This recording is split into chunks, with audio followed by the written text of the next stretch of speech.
olsun saygılı dostlar, pahalı misafirler. Selamlar sizi Gagauzya Avtonomyası'nın 28. yıl dönümünden. Gagauzya vatanı, çok sağ ol deriz biz sana. Güzel geniş o yoluna, biz diz çökeriz bugün sana. Bună ziua, dragi prieteni și mulți stimați oaspeți! Suntem foarte bucuroși să ne întâlnim toți împreună la sărbătoarea dedicată aniversării 28 de ani a Gagauziei. Добрый день, уважаемые гости и жители Гагаузии. Мы рады приветствовать вас на 28-й годовщине со дня принятия парламентом Республики Молдова закона об особом правовом статусе Гагаузии Гагаузии. Hepsinin üzerinde dünkü yurdu bir adetçe yurdu değildir. Bugün biz nişanlarız bizim avtonomyamızın historia etapını, bütün bizim vatanımızın en önemli datasından birisini. 28 yıl geri, Dekabr ayının 23'ünde 1994 yılda Moldova hem onun çok milletli halkı kendisine hem bütün dünyaya gösterdi ki etnik arası problemleri var nice uslulukta çözme. O zaman 28 yıl geri biz devletimizin bütünlüğünde en doğru adımı yaptık. Празднование 28-й годовщины образования Гагаузии и Гагаузии объявляется открытым.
Scenaya teklif edilir Gagauzya Halk Topluluğu'nun başı Dmitri Konstantinov.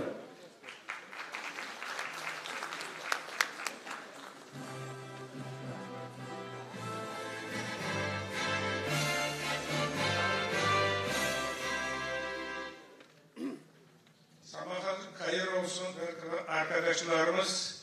Bună ziua, dragi prieteni. Добрый день, уважаемые друзья. Saygılı bizim Gagauzya'nın hepsi yaşananları, pahalı bizim hepsi misafirlerimiz. Bugünü bütün yürekten isterim sizi hepsinizi kutlama Gagauzya'nın büyük yurtusundan.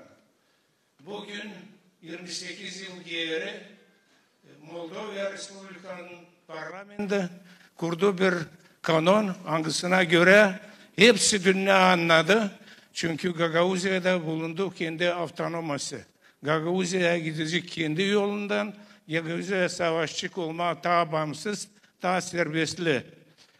Biz biliriz hani 28 yıl geçti. Bu avtonomiya gibi kısa bir vakit. Ama hepsiniz görürsünüz. Çünkü Gagauzya gün günden adım adım ileri doğru gidiyor.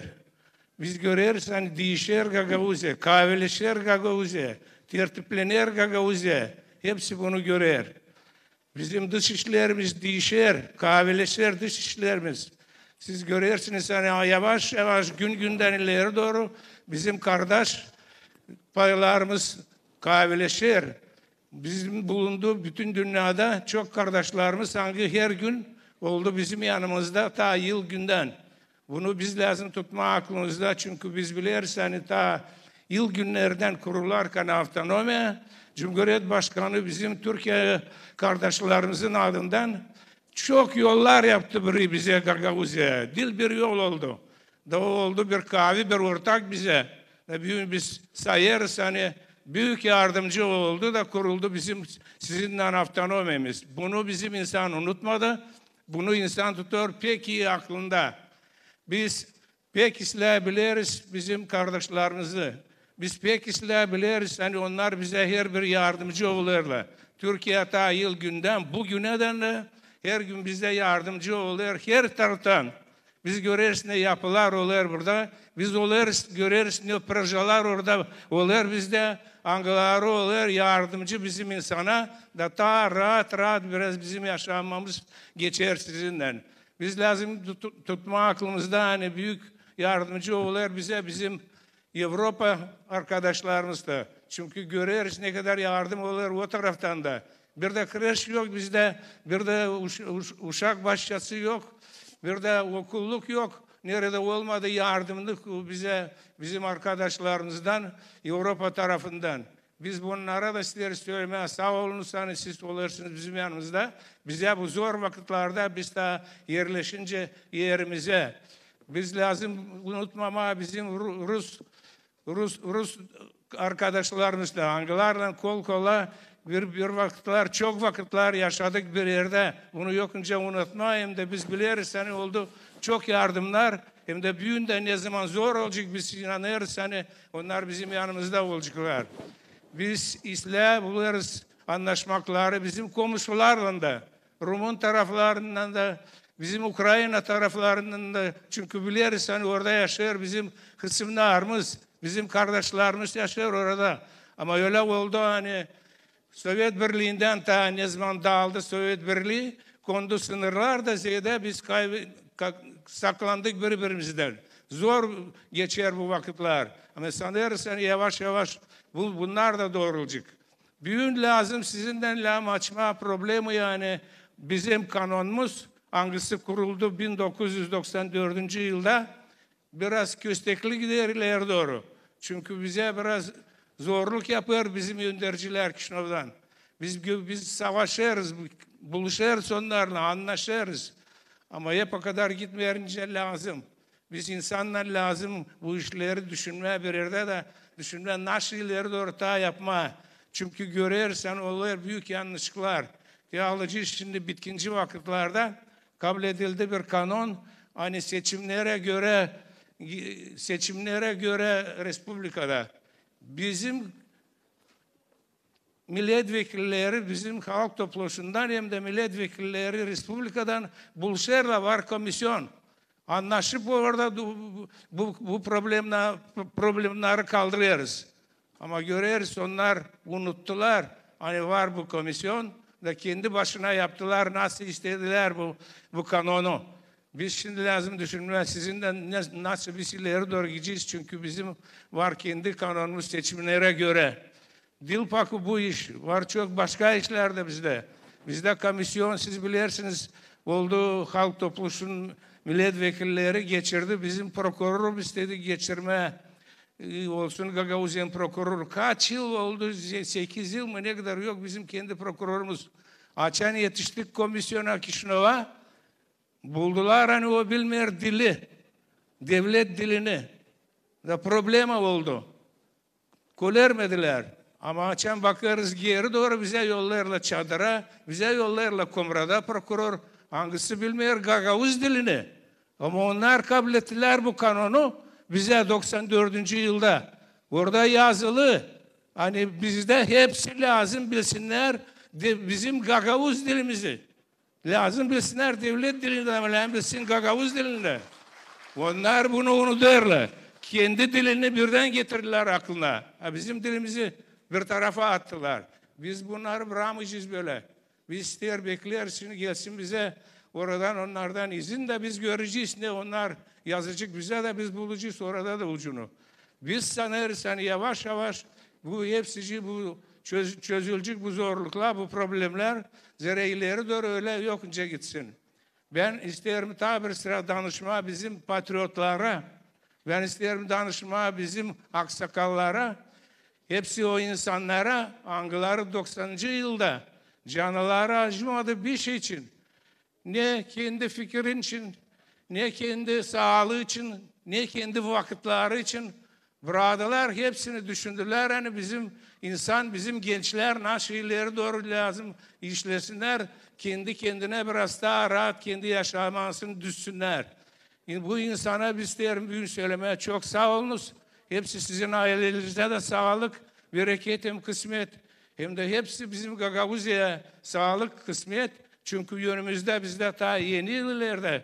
Onun için isterim söylemeye bırakacağız bu eski yılda hepsi zorluk vakitleri. Da ileri doğru gene beraber bir yerde birlikte başka türlü bizde başka yollar yok. Çünkü birimiz yalnız zor biz bir şey yapacağız. Bir yerde bize anlayacak hepsici. Daha bir sırası derim size çok sağlık, bereket, kısmet. Allah korusun bizi hepsi halkımızı. Çok sağ olunuz.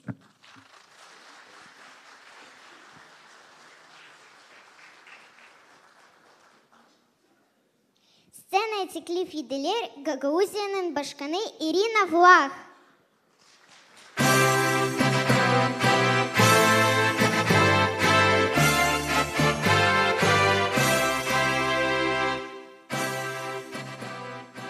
Zaman hayır olsun. Gagauzyan yaşayanları. Zaman hayır olsun bizim misafirlerimiz. Sağ olasınız hani bugün toplandınız burada, katıldınız bizim güzel, yönümlü Гагаuz yurtuya. Уважаемые депутаты, уважаемые члены исполнительного комитета, дорогие послы, представители дипломатических миссий, дорогие участники торжественного собрания. Сегодня для нас, жителей Гагаузии, особенный день. Эта дата несет в себе особый отклик, волнение и глубокий политический смысл.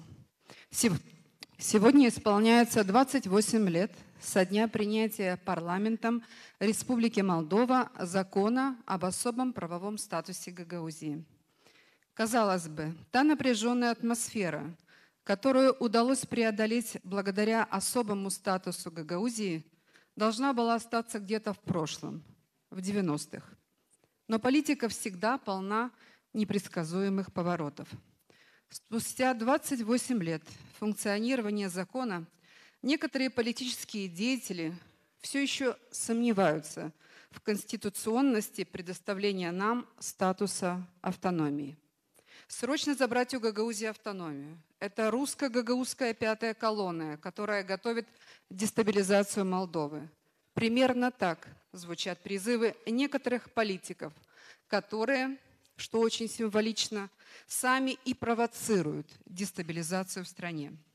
В контексте войны в Украине и на фоне многочисленных кризисов, которые переживает наша страна, мне, как главе Гагаузии, не раз приходилось выступать с различных трибун, участвовать в многочисленных встречах с дипломатами и с высокопоставленными лицами, где я не уставала повторять, что Гагаузия никогда не станет зоной нестабильности и тем более угрозой безопасности для Республики Молдова, даже если кому-то этого бы и хотелось. И я задаюсь вопросом, что на самом деле стоит за словами политиков, которые утверждают обратное? Это прагматичные аргументы или банальное желание за счет скандалов засветиться на политической сцене? С момента, как нам был предоставлен статус автономии, мы никогда не шли по пути самоизоляции. Мы активно участвовали во всех национальных и политических процессах. Мы открыты к миру. Мы поддерживаем европейский курс Молдовы в стремлении перенять лучшие европейские практики. Поясню еще раз.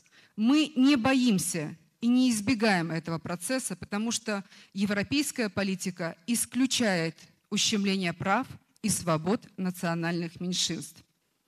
Но вместе с тем мы не считаем, что интеграционный процесс должен происходить за счет разрыва отношений с нашими стратегическими традиционными партнерами.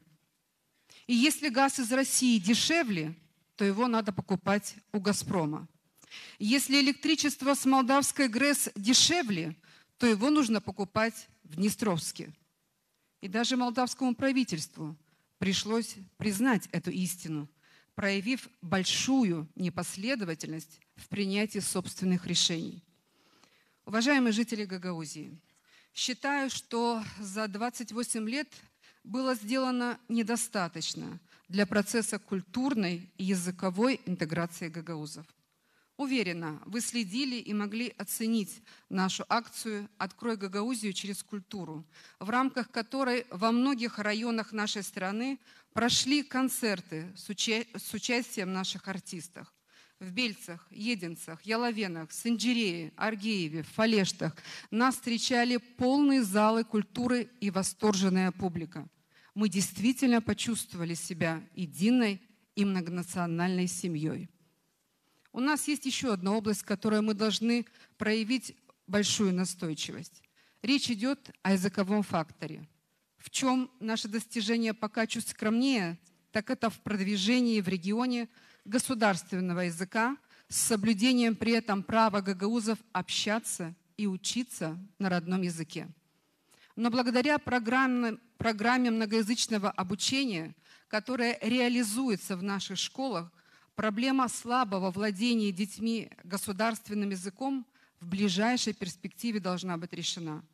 Более того, эта программа дает возможность для углубленного изучения и международных языков, способствуя тому, чтобы наши дети выросли настоящими интеллектуалами. Уважаемые друзья, закон об особом правовом статусе Гагаузии не просто очень важен и нужен. По сути, это сплав 3 столпов политики – мудрости, искусства компромиссов и дальновидности, как раз того, чего сегодня так не хватает многим людям во власти.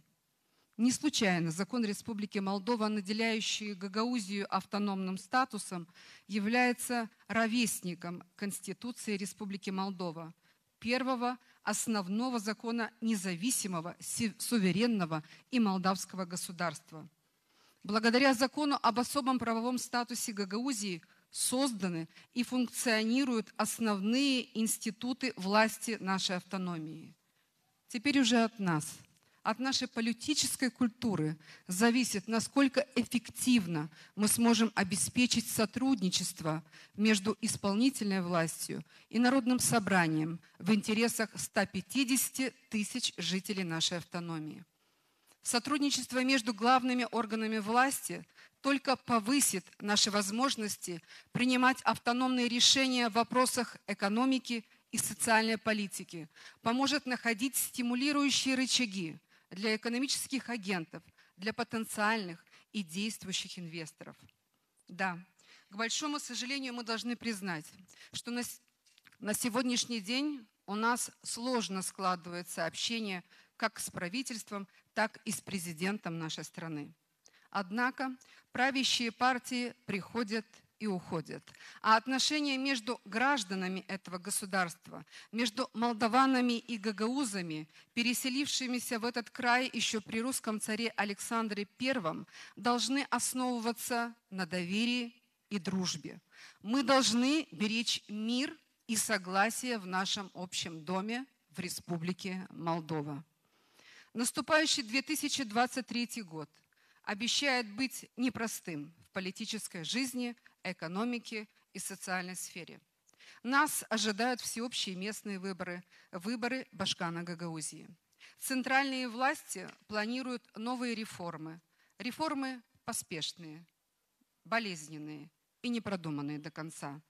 И в этой ситуации для нас, жителей Гагаузии, важно укрепить внутреннее единство.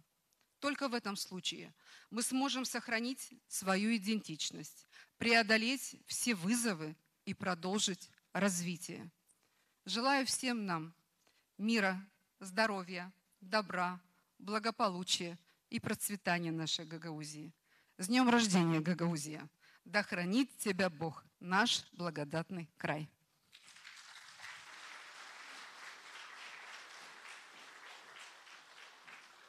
Сценaya teklif edilir Gagauzya Halk Topluluğu'nun ilk çağrımın başı Gagavuz Respublikası'nın Yüksek Sovyet'in deputatı Pyotr Paşalı.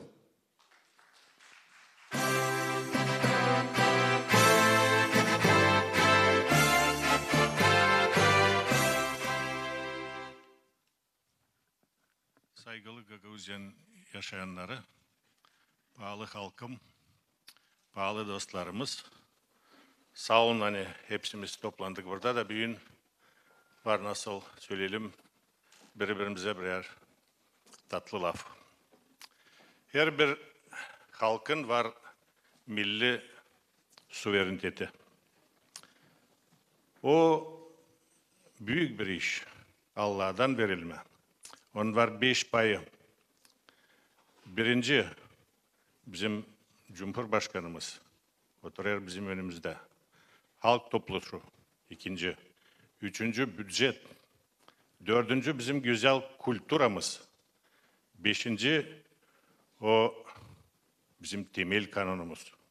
Bu 5 payını lazım hepsimiz koruyalım. Onları kurdu halk.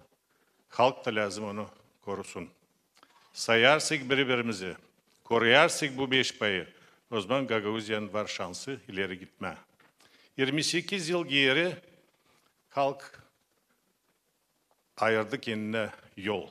Yaşama Moldova devletinde, yaşama Moldova halkından beraber hem kalan halklarla kimani var burada bulunuyor. Bu hem doğru yol bizim halkımıza dini, hem çoğu insanlar kimani yardım ettiler bu yolu bize kurma. Onlar sağ olsun, onlar girdiler Gagavuzların historiasına, tarihine. Kutlarım hepsini bu büyük yortuyla. Gagavuzya'da var 3 büyük milli yortusu. Bizim Hederles, bizim Kasım, hem de bugünkü gün 23 Kıran ayının. Bu üzere yaklaşır yeni yıl. Yaşama giderileri. Allah versin sağlık hepsine, yaşasın Gagauzya, yaşasın Gagavuz halkı. Sağ olun.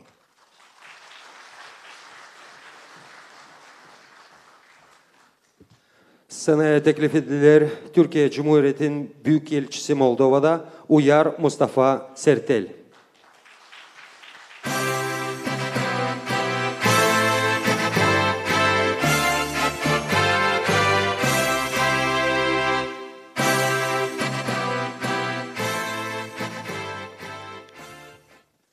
Saygıdeğer başkanlarım, saygıdeğer milletvekilleri, saygıdeğer rektörlerimiz, değerli kardeşlerimiz, bugün özelliğin 28.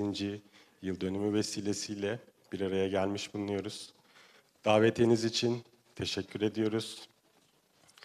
Büyükelçiliğimizden diplomatlarımızla, Sayın TİKA Koordinatörümüz Selda Hanım, Sayın Başkonsolosumuz Hasan Bey, hep birlikte buradayız.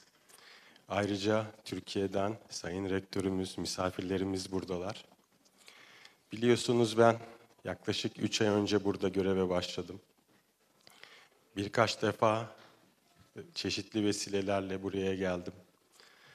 Son 3 ayda Sayın Türkiye Büyük Millet Meclisi Başkanımızın ziyareti oldu. Sayın Jandarma Genel Komutan Yardımcımız Hüseyin Kurtoğlu'nun ziyareti oldu.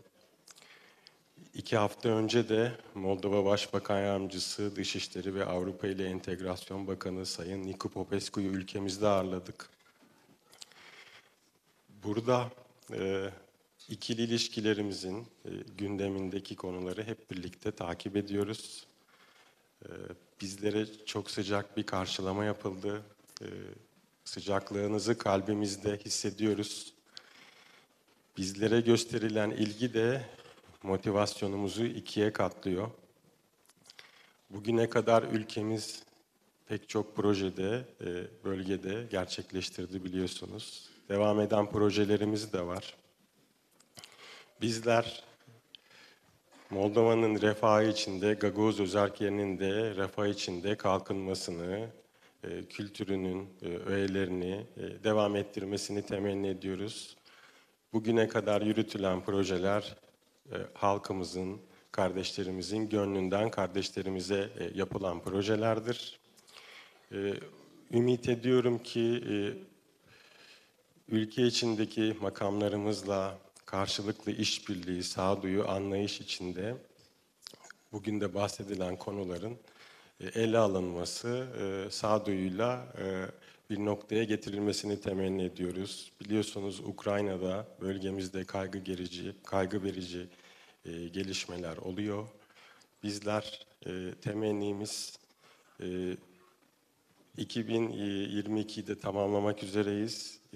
Yeni yıl vesilesiyle sizlere öncelikle sağlık, mutluluk, afiyet, bereket diliyorum.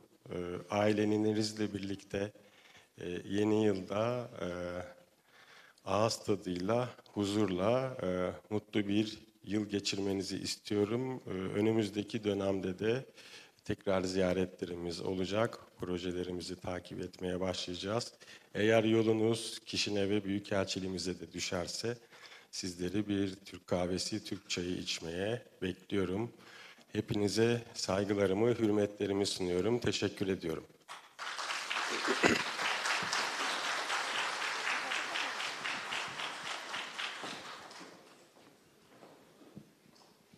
Сцена Теклиф Еделе, Гагаuz Республиканın президентин yardımcısı Петр Ильич Бузаджи.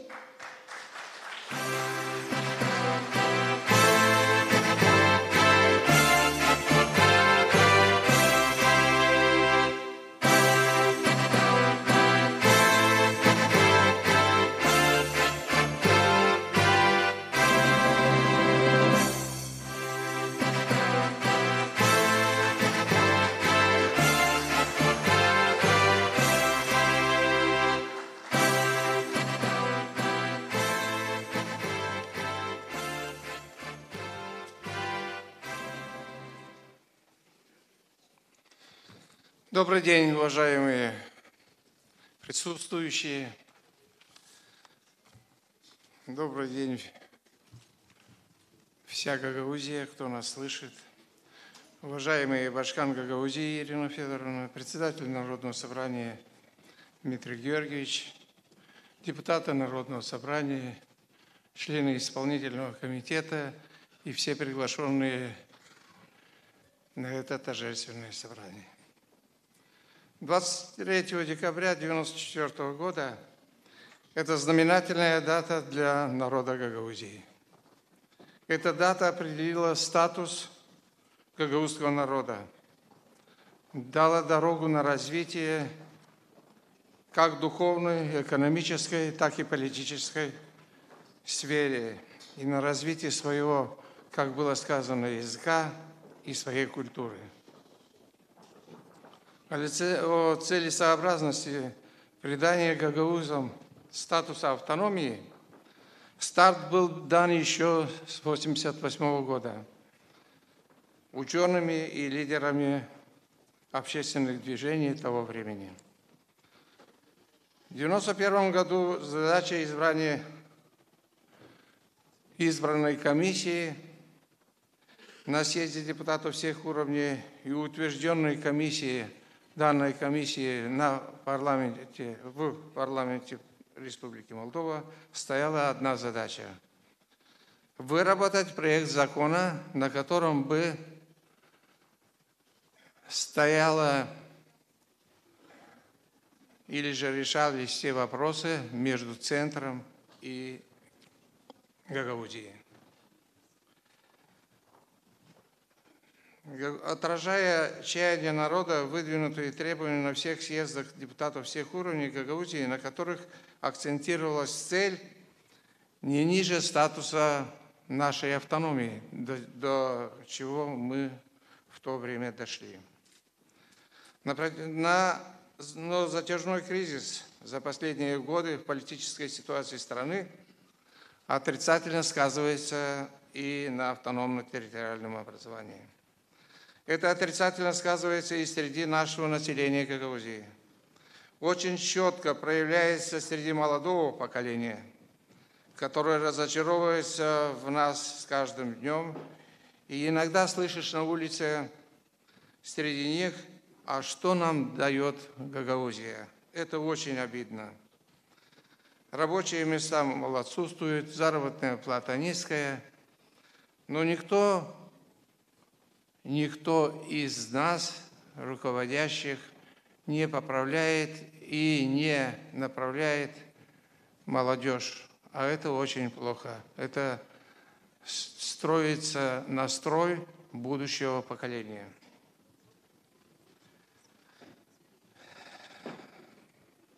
Хотя многие на сегодня делаются властями, но для молодежи нужно много и сейчас. Да, это наши дети, и нам надо то же самое повысить требования к себе и изменить отношения, так как не только молодежь, но и народ нас с вами не поймет. А это противоречит нашей декларации, которую приняли в нашем законе Гагаузии. Хотя налицо изменился облик автономии, благодаря работе антикризисных программ, проводимых ветвями власти Гагаузии. А это видно недостаточно, так как оценку этому дает нам народ Гагаузии, а не мы сами себе. Нам сегодня 28. Много это или мало? Судят нас по делам, по уровню жизни населения, автономно-территориального образования. Ведь нас знает на сегодня весь мир. Я призываю к терпению друг друга, доверию и помощи в общем становлении нашей молодой автономии. Вырабатывая закон об особом правовом статусе Гагаузии в Республике Молдова, мы предусматривали решение задач политической, экономической, социальной и, конечно, культурного развития. Но мы знали, что становление будет трудным. Это проявилось еще при разработке данного закона об особом правовом статусе. Но ничего, наш народ трудолюбивый, терпеливый, как вы знаете, и все трудности нашими руководителями достойно пройдем. Поздравляю всех нас с исторической датой 28-летием образования ТО Гагаузии. Так держать, ведь мы не на верном пути. Еще раз светлым праздником всех жителей автономии, а также с наступающим Новым годом, годом созиданий, большого позитива для жителей Гагаузии, счастья и мирного неба над головой. Это сегодня дорогого стоит. Спасибо.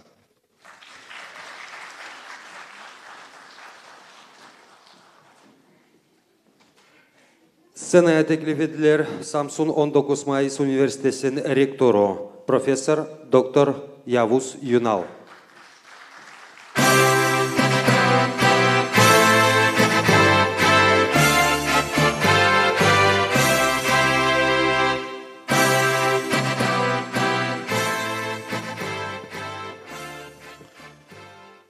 Hayırlı günler diliyorum.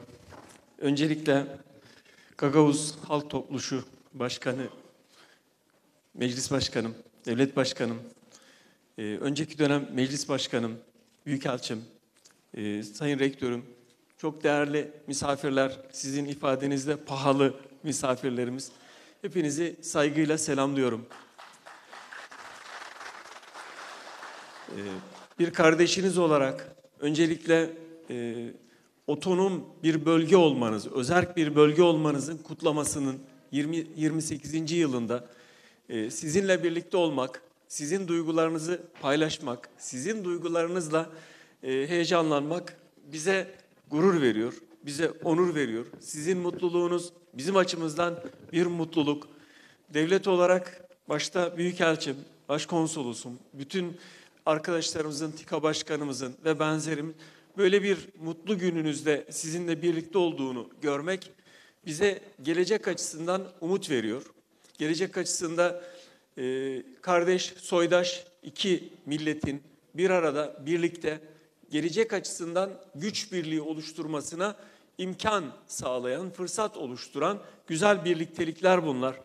Ümit ediyorum önümüzdeki zaman içerisinde daha güçlü yakınlaşmalar, daha güçlü işbirlikleri, daha güçlü ortaklıklar oluşturulur. Bu hem Gagavuzya'ya, hem Moldova'ya, hem Türkiye'ye, hem insanlığa çok ciddi bir katkı sağlayacaktır. Özellikle Büyükelçimizin vurguladığı, Başkanımızın vurguladığı bölgede kara bulutlar dolaşıyor. Bunu nasıl dersiniz bilmiyorum ama bölgede kara bulutlar dolaşıyor. Ancak savaşın kazananı yok. Barış herkese mutluluk getiriyor, herkese kazandırıyor. Barışı beslemek gerekiyor. Barışın hakim olması için herkesin, her makamdaki bütün kardeşlerimizin, bütün makam sahiplerinin makamı güçlendirmek açısından barışın önünün açılması, barışın bir şekilde sağlanmasını, bölgede sağlanması gerekiyor. Ancak bir rektör olarak ben Gagavuz burada bulunma nedenim ve bunun üzerine birkaç şey söyleyeyim. Biz iki ülkenin işbirliğini, kardeş iki ülkenin işbirliğinin özellikle bilimsel açıdan bir takım ortaklıklarla güçlenmesi arzusu içerisindeyiz. Buradaki Sayın Rektörüm sağ olsun bizi Samsun'da ziyaret etti.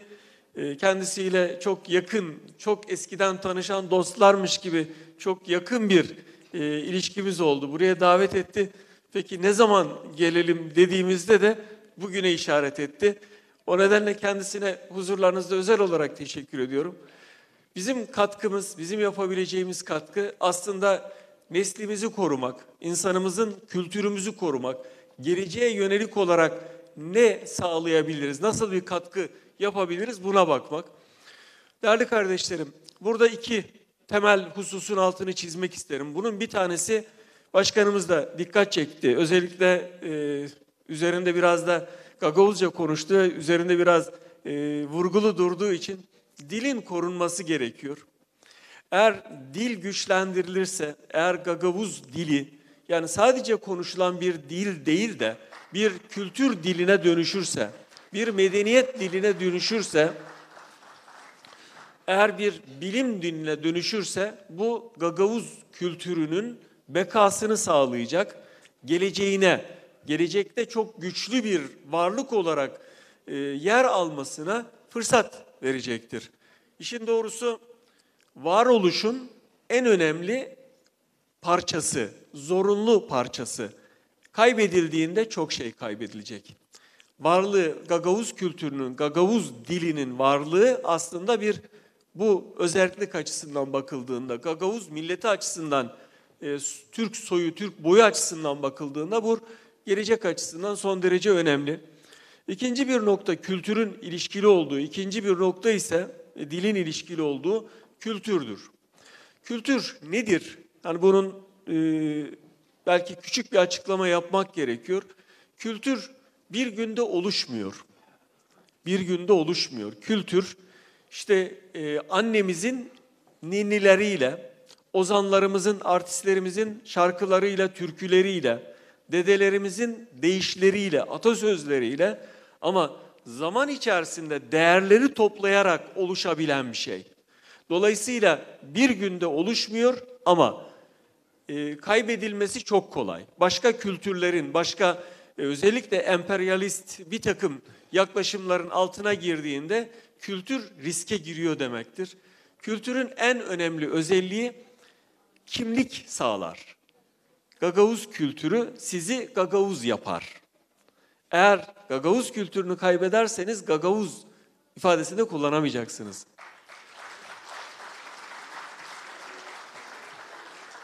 Dolayısıyla kültürün kimlik oluşturduğunu, bu ifade nasıl sizde nasıl söylenir umarım anlıyorsunuzdur dediğimi, ama bu kültür oluşturduğunu, kültürün bir kimlik oluşturduğunu ve kimliğin bizi ayrıcalıklı yaptığını bilmek zorundayız. Elimizdeki kimlik gibi, nüfus kimliği gibi ya da pasaport gibi çok özel bir şeydir ve çok özel olarak kullanılması gerekir. Özel olarak korunması gerekir kültürün. Eğer kültürümüzü korumazsak, kültürde değerli kardeşlerim, küçük bir şey yoktur. Hiç, yani basit diye gördüğünüz hiçbir şey yoktur. Bu işte inanç olabilir.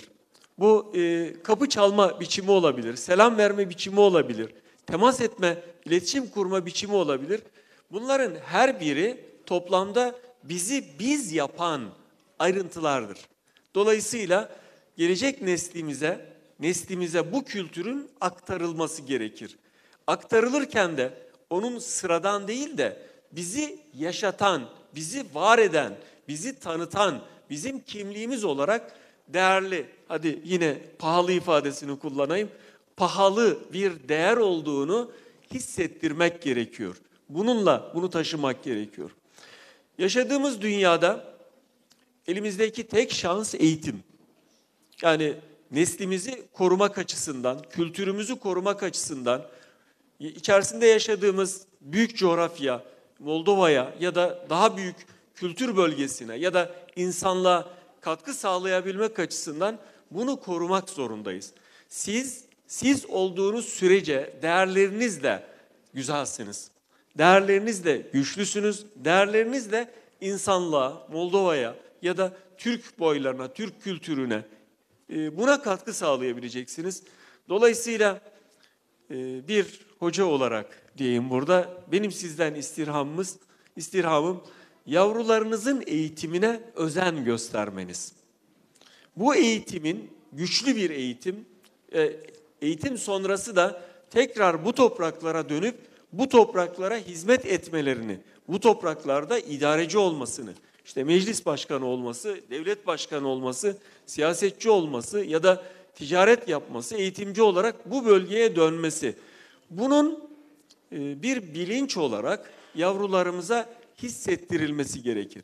Yetişmiş insan gücümüzü, özellikle de genç neslimizi buradan transfer edersek, buradan başka bir ülkeye göç etmesine kapı aralarsak ya da mecbur bırakırsak bizim geleceğimiz tehlikeye girecektir. Bu ülkenin, bu toprakların, otonom bölgenin geleceği tehlikeye girecektir diye düşünüyorum.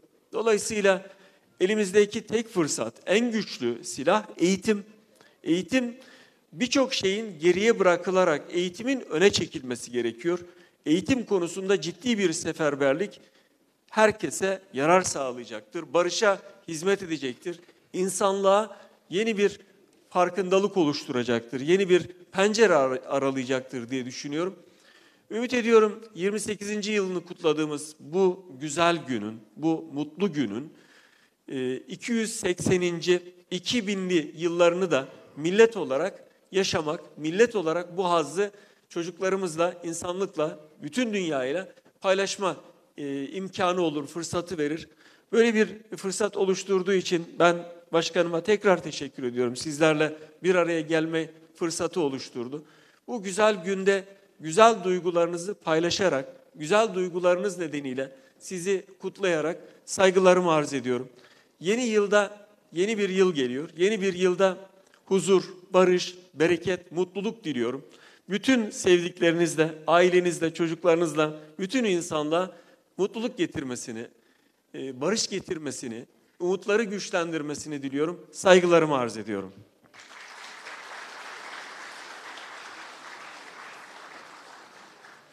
Scenaya teklif edilir Gagauziyada tanınan bir adam, Gagauzyan patriotu Mikhail Vlah.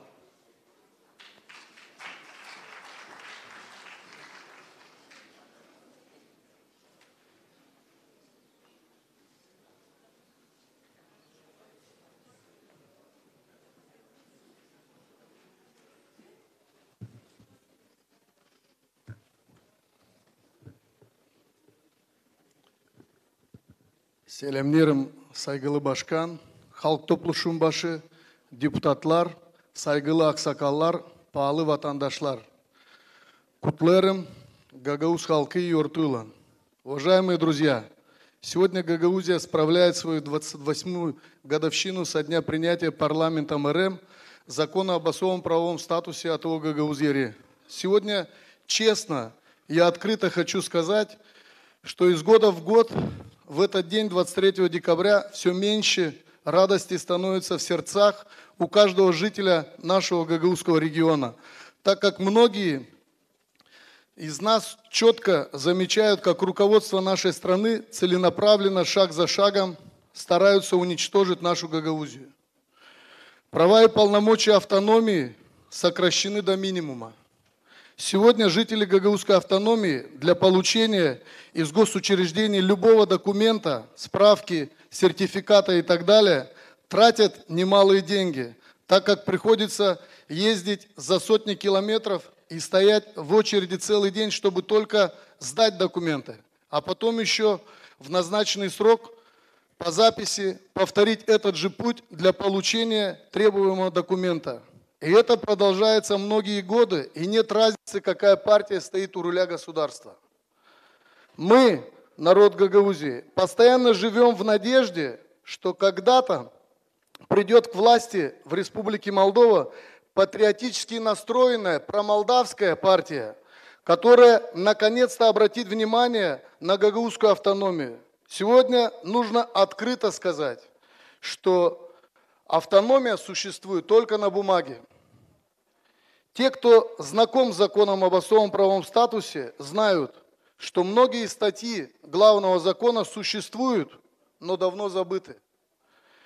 Занимают руководящие посты автономии во многих структурах жители Кишинева и других регионов Молдовы. Это и судьи, и прокуроры, полиция, налоговая, деконцентрированные службы. Все они говорят на государственном языке, но в то же время не обращая внимания, что закон об особом правовом статусе АТО Гагаузии также требует чиновникам, работающим на территории автономии, владеть гагаузским языком.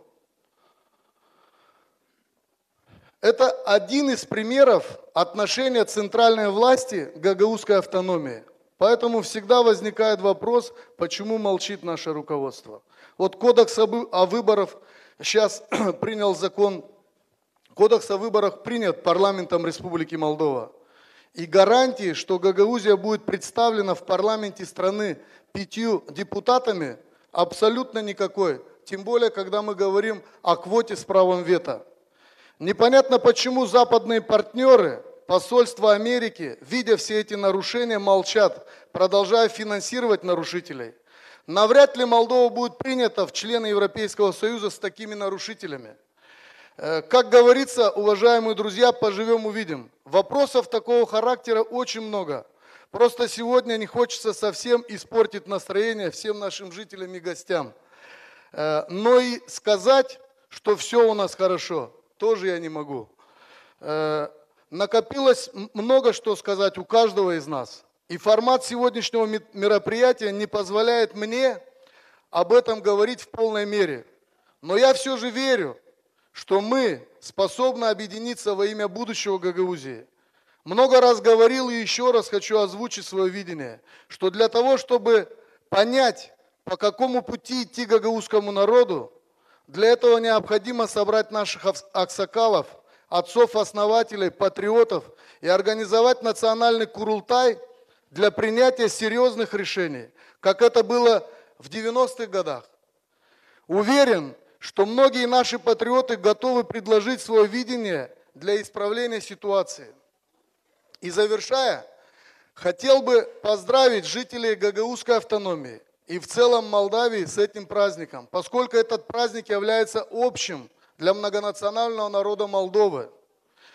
И как в 90-е годы наши ветераны смогли сохранить мир и объединить страну, сегодня пришло время всем нам взять ответственность и снова вернуть доверие народа. Saygılı dostlar, pahalı vatan, bizim aksakallar, bizim dostlar Türk dünyeden. Sayın Kindigilan, Sayın Dabrov, Sayın Tavşamcı, Sayın Burgutcu, hepsi bizim aksakallar kim durardı o zaman pişin başında. Bizim rahmetli Maruneviç, Buyuklu, bizim Cumhurbaşkanı Stepan Topal Bey. Onlar çok yaptılar 90. yıllarda. Yani biz bugün sizinle oturma bu binada da açık bakma birbirine gözlere da söyleme hani Gagauzya bugün bizde var. 90. yıllarda bize yardım verdi Türk Dünya. Ben bunu yokunca bugün söylemeyeyim bu işi. Çünkü Sayın Cumhuriyet Başkanı 9. Cumhurbaşkanı Süleyman Demirel o zaman söyledi. Hani biz halkız. Biz değiliz nats-menşinstva, nice hep bir isterler bize söyleme. Biz çok severiz Avrupa'yı. Ama ona söyleyelim yardımcı olma nice bir nats-menşinstva. O zaman Süleyman Demirel te buradan yanında ben şimdi duruyorum söyledi. Hani ben gelirim Gökoguzlara, benim kan kardeşlere. Da o söyledi hani biz halkız da biz kabul ettik Gagauzi'yi, bize onu kimse vermedi. Bizim babalar onu kendiler terle hem kanla kazandılar. Bunu dil lazım unutma çünkü bugün yöndürücüler Kişinev'den her zaman savaşırlar bize söyleme, yalan patırdatma. Hani onlar bize nasıl verdiler, nice bağışız neşe. Kimse bize vermedi bir işi. Bizde vardı Gagauz Respublika. Bizim babalar Türk dünyadan açan Süleyman Demirel geldi onun karısından, bizim hanınla. O söyledi biz gidiyoruz çadır tarafına, güney tarafına orada bizim kan kardeşler, kız kardeşler yaşarlar. Da o zaman Mircea Ivan Şnegur söyledi, ya bak gitme oraya, niçin oraya gideceksin? Koy onlar gelsin buraya. Yok ben gideceğim oraya. Da o geldi buraya. O gelmedi yalnız. O geldi bir uçakla, o doluydu. Hepsi ministerlerle, bakanlık komitetlerle, pasollarla. Da ona görülünce biz onları karşıladık. Biz onları karşıladık halesince kendi kardeşleri. Ben ne isterdim bununla söylemeye?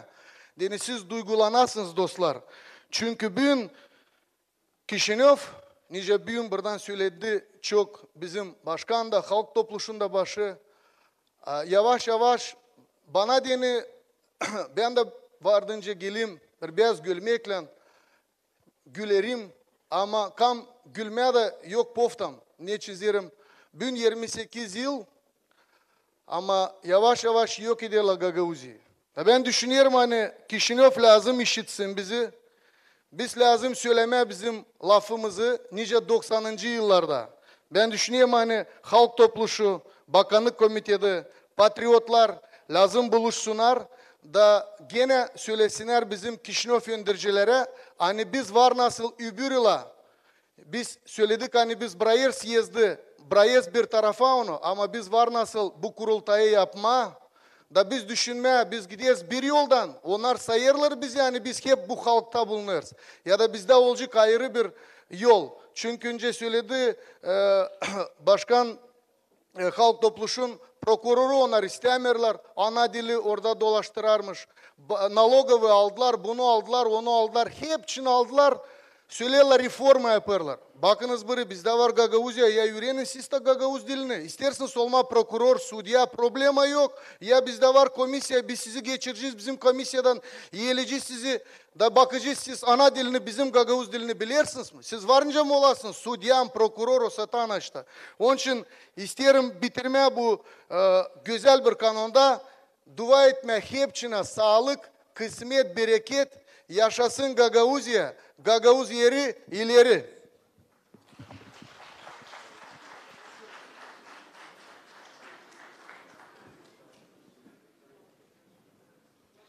Bizim günüşlü hatırlıydı pramız. Koyuç üdüzün, bayraktaşılı sın. Geniş öğrekli Gagauz halkımız. Serbest kıymetli yaşasın, yaşasın. Bugün biz isteriz tanıştırma sizi bir yeni proyektla angısını çalıştılar başa çıkarma Gagauzya Kultura Bakanlığı hem Gagauz Yeri Genel Öğretmek Müdürlüğü.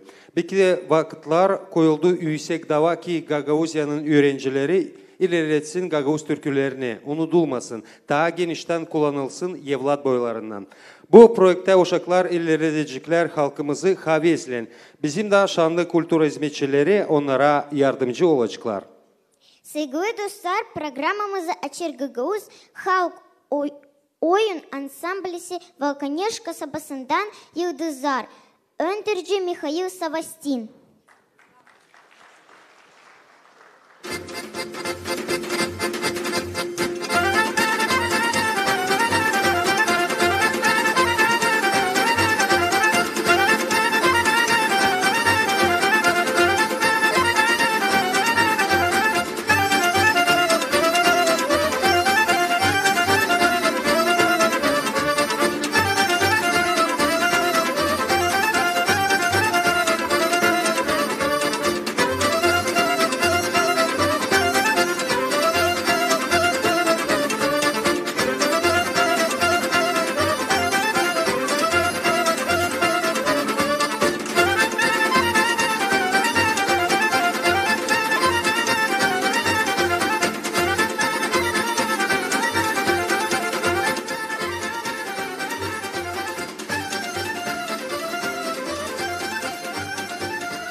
Крышевая сцена да Елена Пачи, химкамрат Третьяков, аденатеоретик лиценда, икинчи Коста и Иринян Мария Арнаут.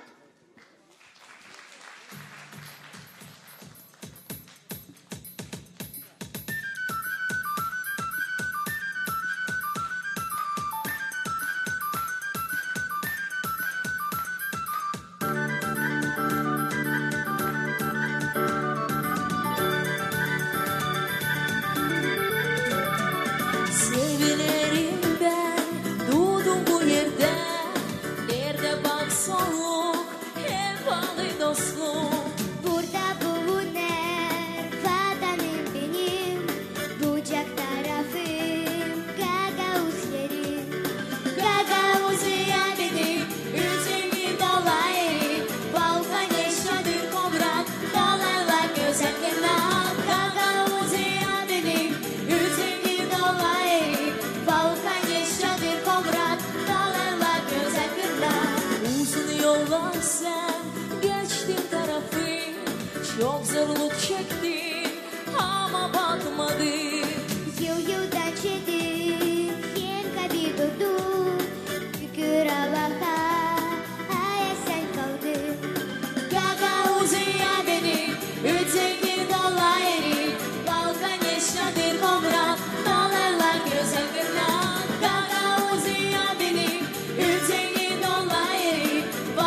Yeşil kırlar, açık çiçekler, bağlarlar bereketli, meyveli yüklü.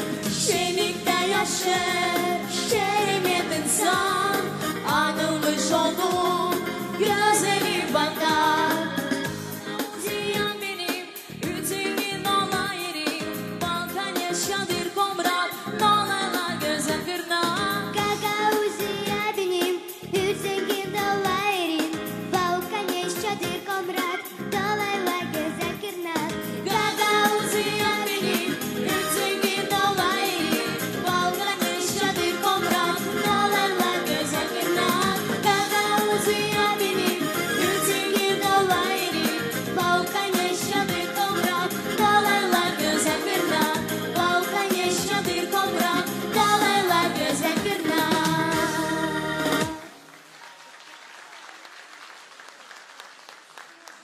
Sana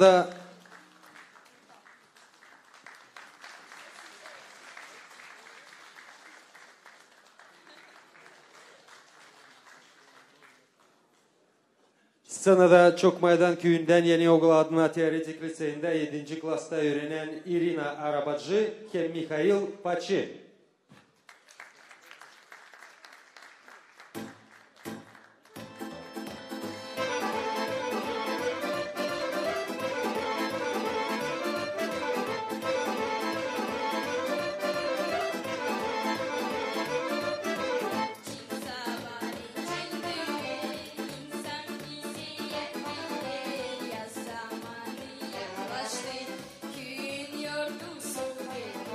Sokaklar kıraklandı, fidanlar kireçlendi, beyaz kırmızı sarı çiçekler güzel açtı.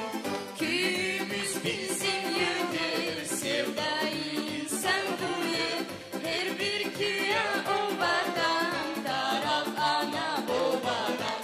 Köyümüz bizim yöndür, sevdayı insan duyar, her bir köye obadan, taraf ana babadan.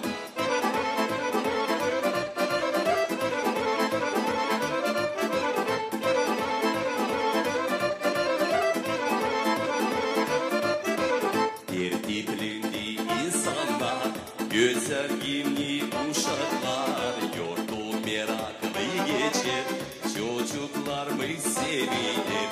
Gün kavuş doldu akşam, meydana hazır kızlar, toplanırlar oynama, oyunları bırakma. Düğümüz bizim yönder, sevdayı insan doyar, her bir güya olmadan, taraf ana babadan. Düğümüz bizim yönder, sevdayı insan doyar, her bir güya olmadan, taraf ana babadan. Düğümüz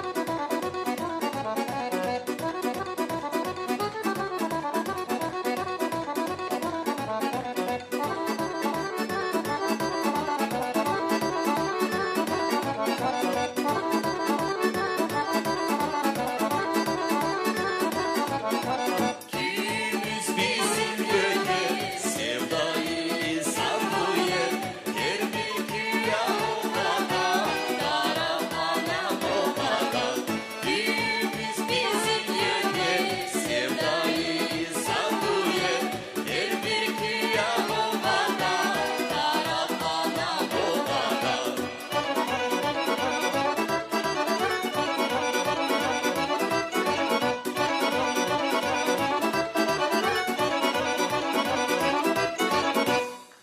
Irina Arabacı, Çok Maydan Köyü'nden. Маэстро Михаил Пачи.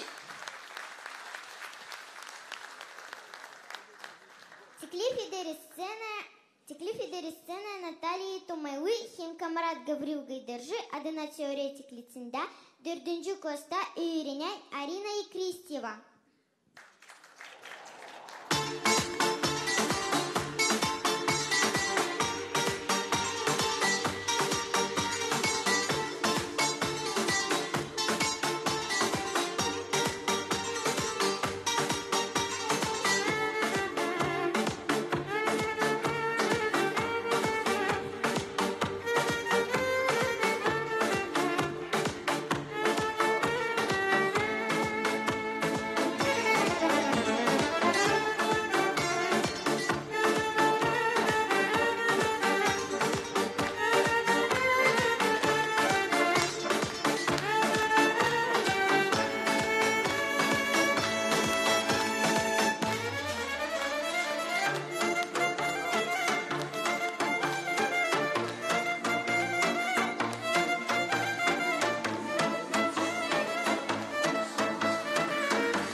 Karşılayın. Scenada Tatyana Buzacı, Valkanej Должненко adına teoretik liseyinden 4. klasta öğrenen hem Buzacı Ivan.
Теклифидери сцены анылмыждуйти този хемарии хиора. Этулия экономов адына теоретик лиценда икинчи класста үйренен.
Başlarlarına kısmet Yunan'dan Halit yaşayan Sarma şeriflerli toprağıma neler geçirmiş duyarım.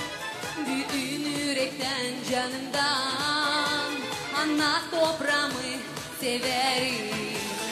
Gelin bize gelin güneş ararız hepsi dostları gelin karşılarız tuz ekmek şaraplar misafirleri böyle hiç yok dünyada yok başka böyle yok gülüm ana tarafım dolu gölüm bayırlı toprağım çok yerleri gidip görürüm ama sessiz yalnızlık duyarım gülüm gülüm tarafım bu elimi senden alırım dost dolayı yayan gezerim sal bu toprağı yürekten severim.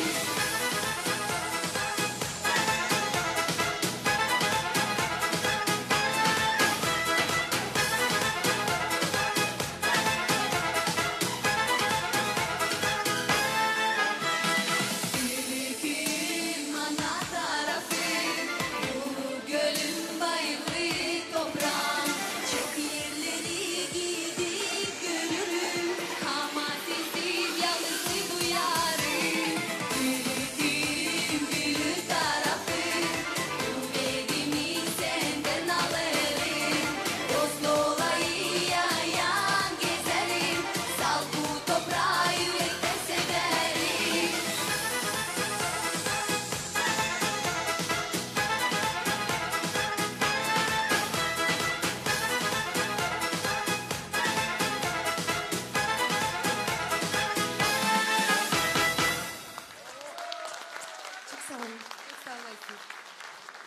Beşalma Mina Köse adına gimnaziyada öğrenen Darya Bogdan hem Aydar Fedor Angel adına gimnaziyada öğrenen Angelina Uzun Gagauzya'nın çok tanınmış çalgıcısından Anna Elandrago. Karşılayın.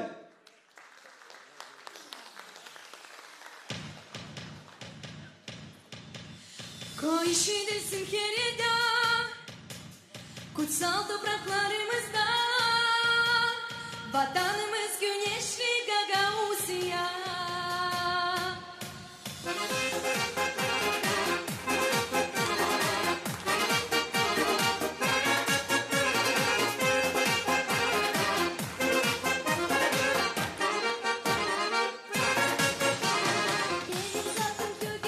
Onun tarihin bekleyin yaşasın Tüvüç valı milletimiz. Kodünemde tanısın halklar arasında sayılsana yerimize büyük sevgimiz. Koy işidesin kerida kutsal topraklarımızda vatanımız güneşli Gagauzya. Gelsin buraya misafirler dolaylardan koçanlar hissetsin Gagauzya.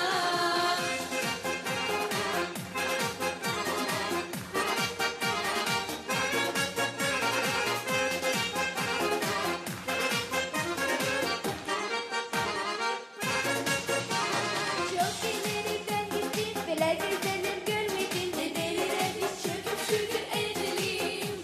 Azekleri korumuşlar bu çağımızı kaldırmışlar. Çimre Gagauzlar uz yoldan gidelim. Koy işidesin kerida kutsal topraklarımızda vatanımız güneşli Gagauzya.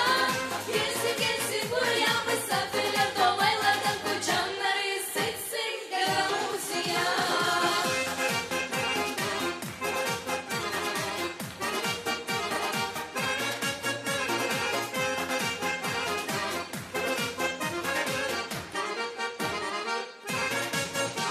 Gagauzlara kovraktan Balkan işte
Слихидери сценая халк oyun ансамблісіні Каранфіл. Ендерджі Христофор Аврамогла.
Size dini Çalır Yevdaki Köse, hem Beşalmamina Köse adına gimnaziyada öğrenen Alexander Statov.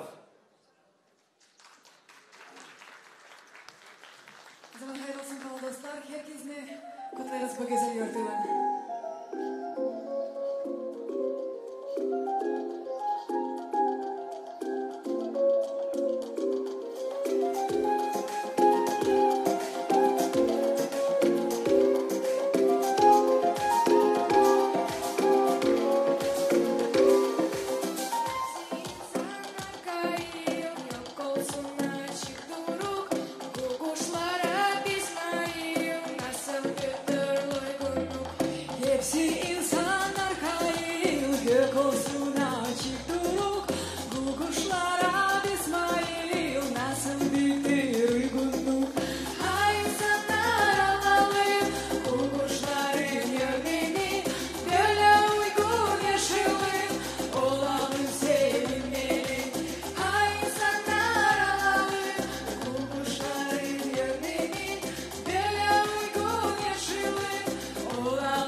Büyük uygunluk onlardan, tüm candan onlar yakın. Biri kalan sözurda, öbürü verir yardım. Hay insanlar alalım, bu kuşların yerini. Böyle uygun yaşayalım, olalım sevinmeli. Hay insanlar alalım, bu kuşların yerini. Böyle uygun yaşayalım, olalım sevinmeli.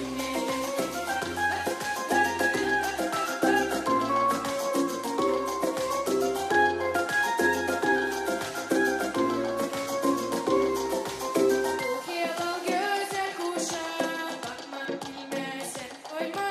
Gücüne büyüne uşağı, o başta büyük yaşama. Bu yellow güzel kuşağı, bakma bilmezsen doyma. Gücüne büyüne uşağı, o başta büyük yaşama. Hay insanlar alalım, bu kuşların yerini. Böyle uygun yaşayalım, olalım sevinmeli. Hay insanlar alalım, bu kuşların yerini. Böyle uygun yaşayalım, olalım sevinmeli. Hay insanlar alalım, bu kuşların yerini. Böyle uygun yaşayalım, olalım sevinmeli. Çok sağ olun. Теклиф лидеры сцены Татьяна Митиогла, Химкирсова, Кюльден, Маргарита и Корнеску.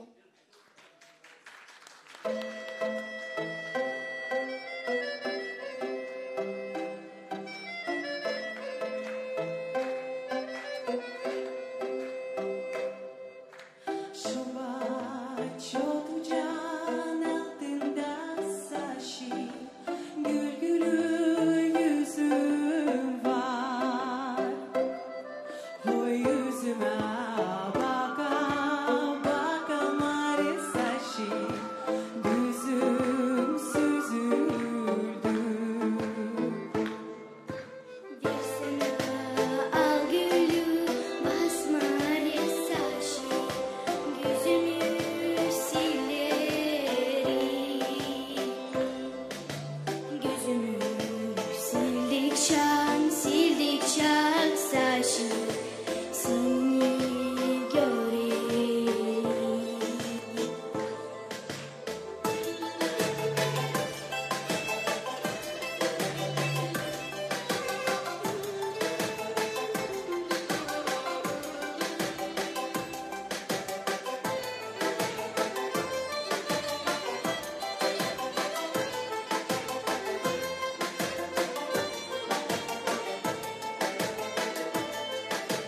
Seni vermeseler bana mare saçı, deli mi olayım? Seni vermeseler bana mare saçı, deli mi olayım? Deli oldukça saçı, kırmızı kapayım. Deli oldukça saçı, kırmızı kapayım.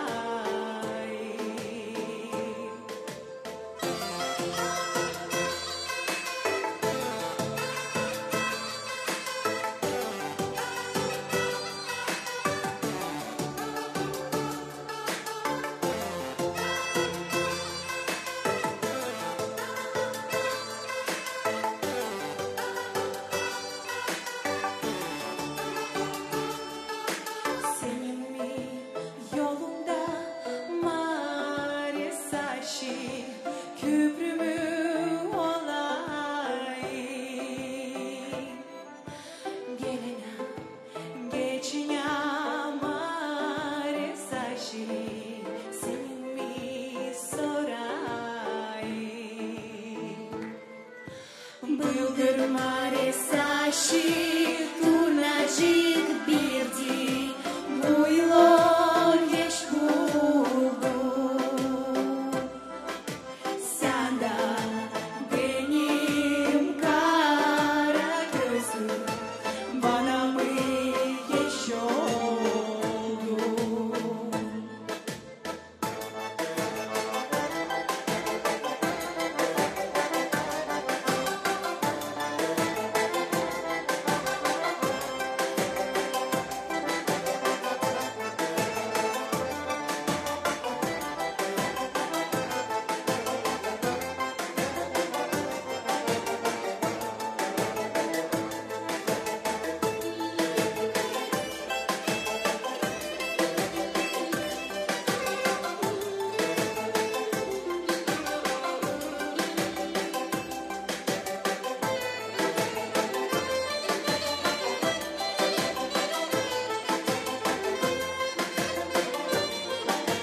geç oldu.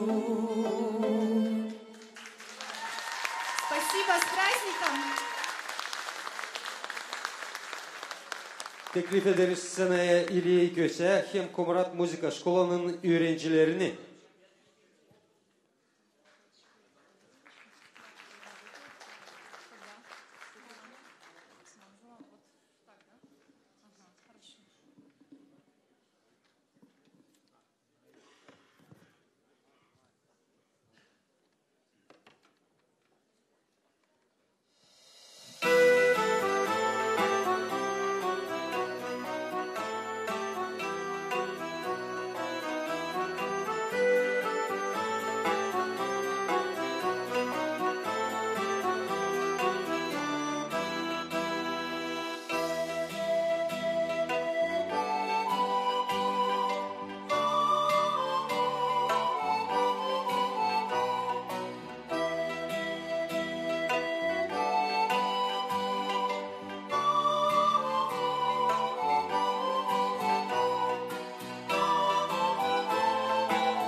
Каршуваен сцената Канкаскинден Андрей Иванов, Хем Чебанов, Адена гимназията Беринчи Коста и Иринян Яна Иванова.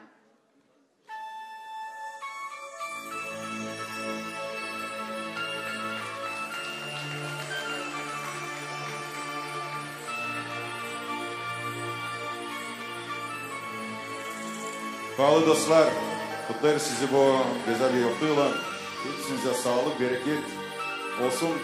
Hepsinize hepsici işler. Hepsicine sağlık. Hadi bakalım.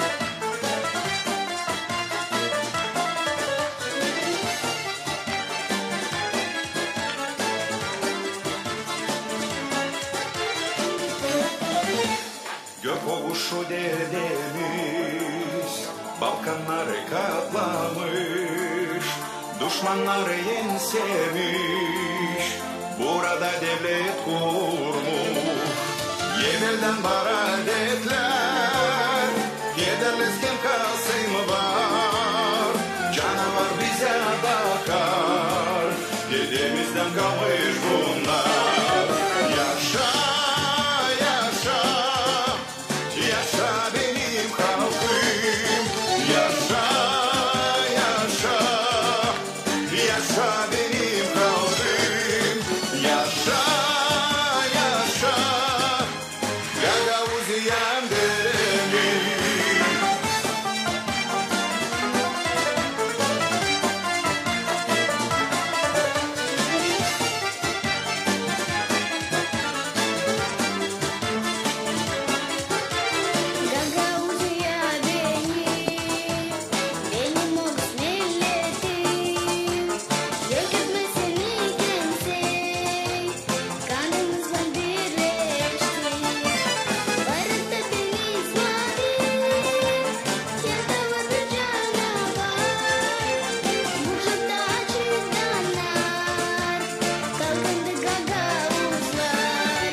Yaşa, yaşa, yaşa benim halkım Yaşa, yaşa, yaşa benim halkım Yaşa, yaşa, Gagavuziyem benim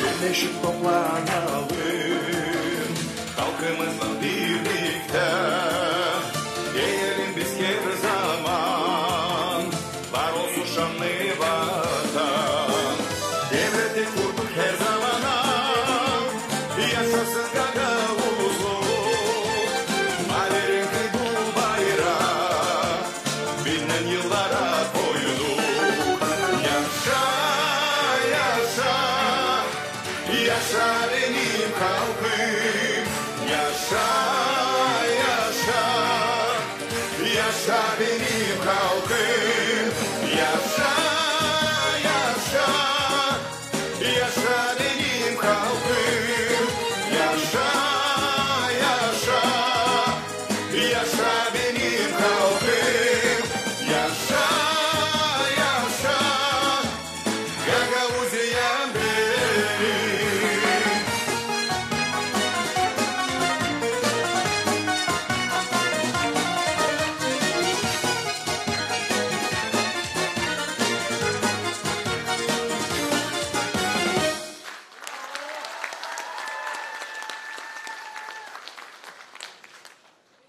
Scenada Ivan Babov hem Çadırlunga Mikhail Guboglu adına teoretik liseyinde öğrenen Artyom Stoyanov. Karşılayın.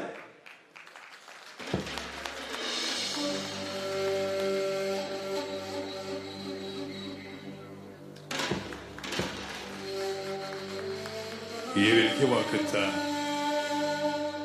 nerede oğlan ayağa basmış,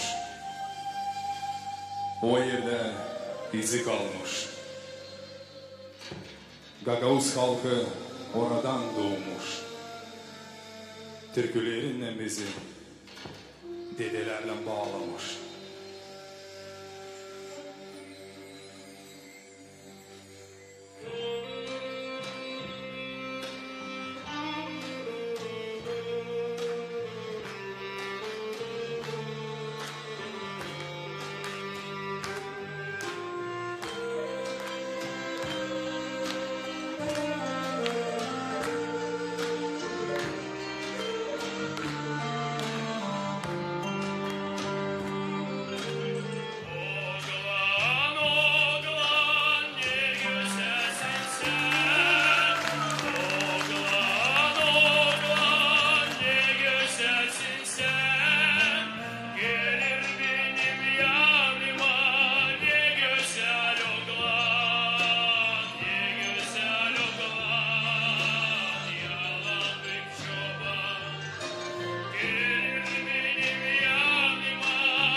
sobası ceviz kökünden, oğlanın sobası ceviz kökünden. Yanına yaklaş olmaz köpük sesinden. Ne güzel olan yalabık çoban, yanına yaklaş olmaz köpük sesinden.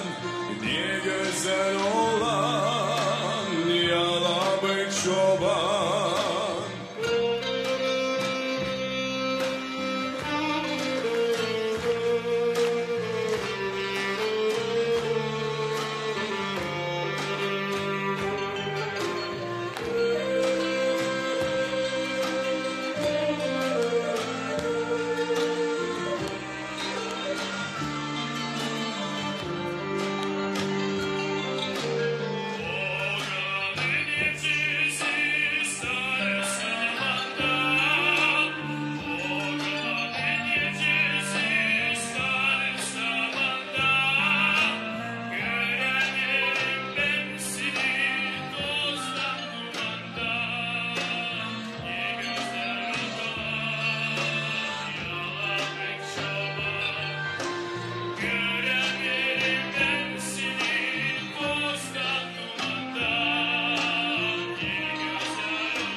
Çok sağ olasınız.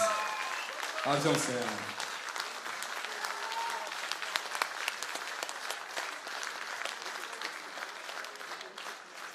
Грузияның анылмыш türkücüsü Виталий Манжул hem Виктория Миша.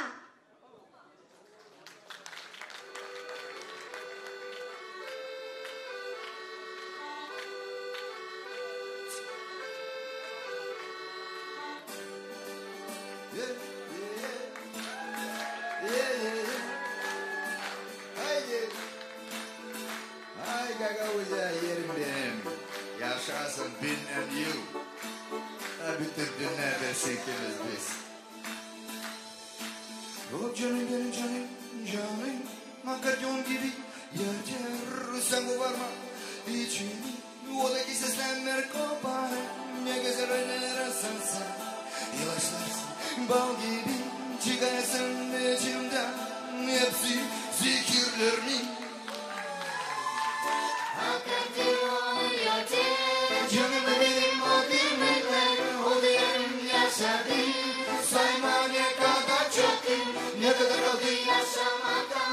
Tabii kaçacağız ben. Yaşayacağım. Sen akordeon güzel oyna. Lay lay lay lay lay. Lay lay lay lay lay. İçimi o koparır.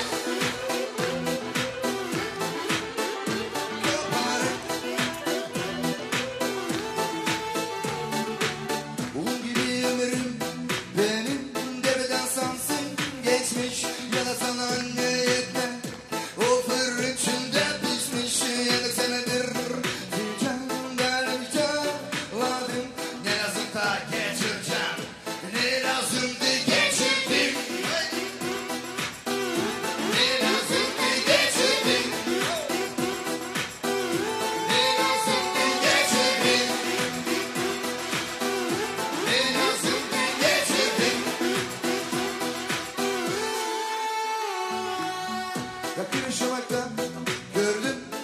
sıradan aldandım.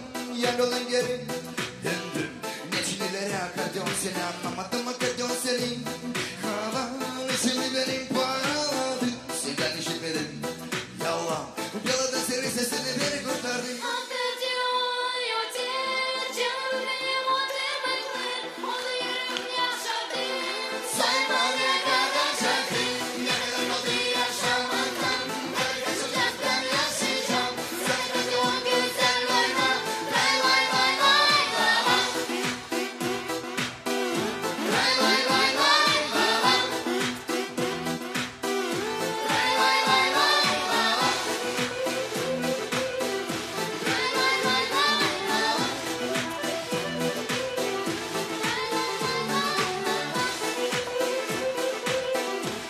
Sağlık Allah versin bütün Türk dünyasına hem gagavuzlara. Спасибо.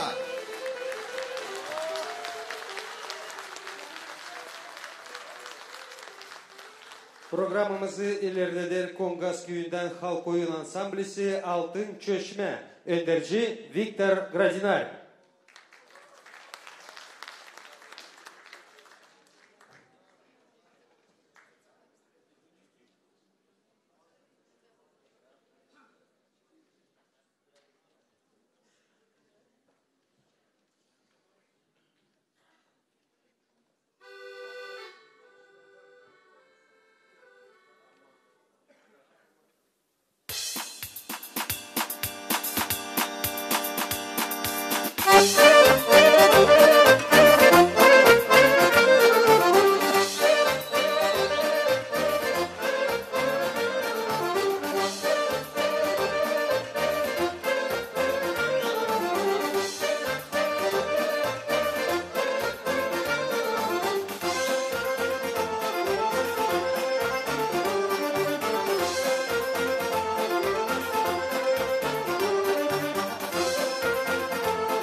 1994 yıl anılmış değil sadece Gagauzyan tarihinde ama kültürümüzde de.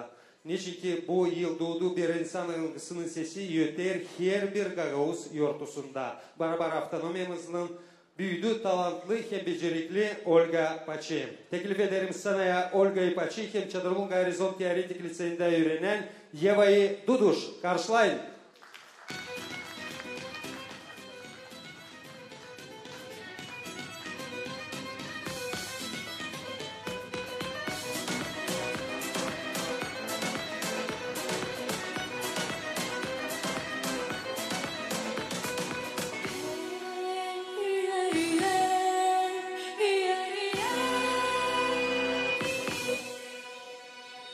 Beni vatanım sana türkü, duaları sana başlarım ben. Yollarımı uzaklarda ipler gibi büyüme sararım. Gül gibi dallarım yanarlar canımda, pahalı ana dilim yazılı kalemimde. Gül gibi dallarım yanarlar canımda, pahalı ana dilim altın yazı kalemimde.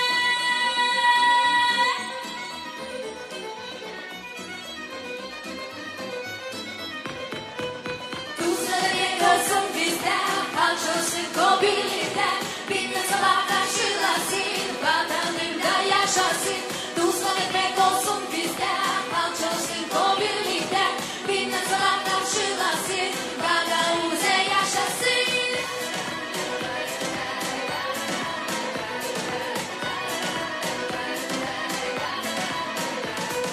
Benim tarafım mavi gökyüzü, ilk soluktan doğu severimden.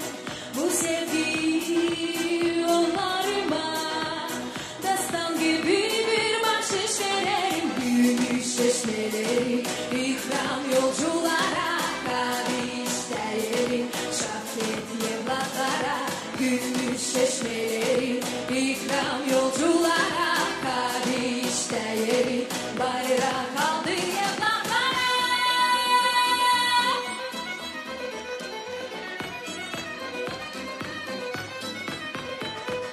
Tuzlu ekmek olsun bizde, kalçasın kobilinde, binle sabah karşılasın, vatanımda yaşasın. Tuzlu ekmek olsun bizde, kalçasın kobilinde, binle sabah karşılasın, Gagauze yaşasın.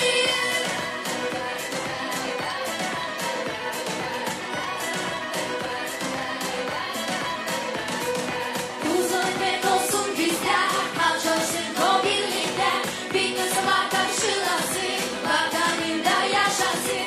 Tuzlu ekmek olsun bizde, kalçasın kobilinde, binle sabah karşılasın, Gagauze yaşasın.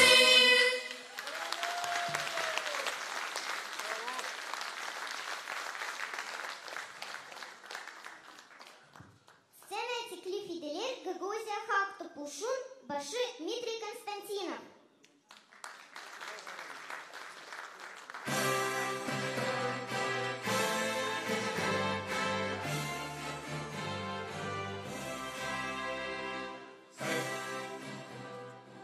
Saygılı dostlarımız, bağlı bizim misafirlerimiz, sizin hepsinizin adından ben isterim kutlama gün doğumasından bizim çalıcı türküleri.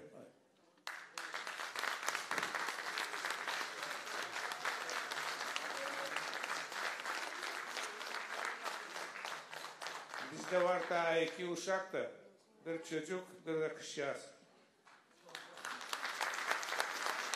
Birlikte korusun size valla. Çok sağ olun. Ben pek sevinirim hani doğdum Gagauzya'da. Bu benim ana tarafım. İsterim hani Gagauzya gitsin sadece menileri. De biz de burada yaşayalım, sevinelim. Sağ olun hepsine.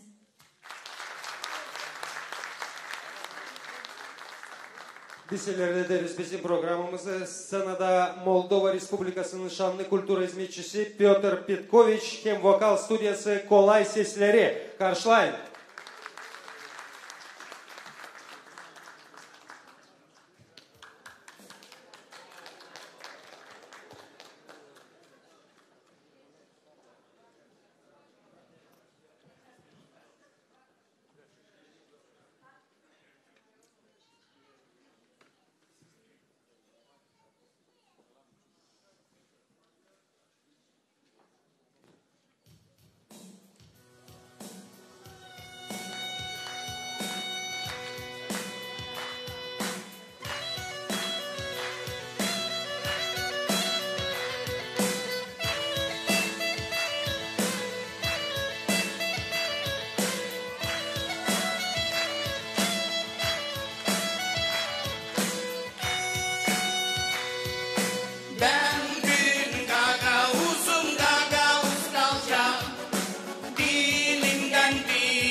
Gagavuz doğduk, Gagavuz olacağız.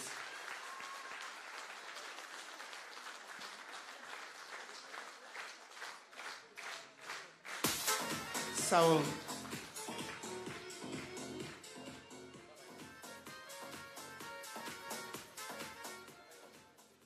Уважаемые дамы и господа, всем хотим сказать огромное спасибо, что были сегодня вместе с нами. Наш долг сохранить и приумножить достижение автономии и обеспечить ее развитие во благо будущего поколения.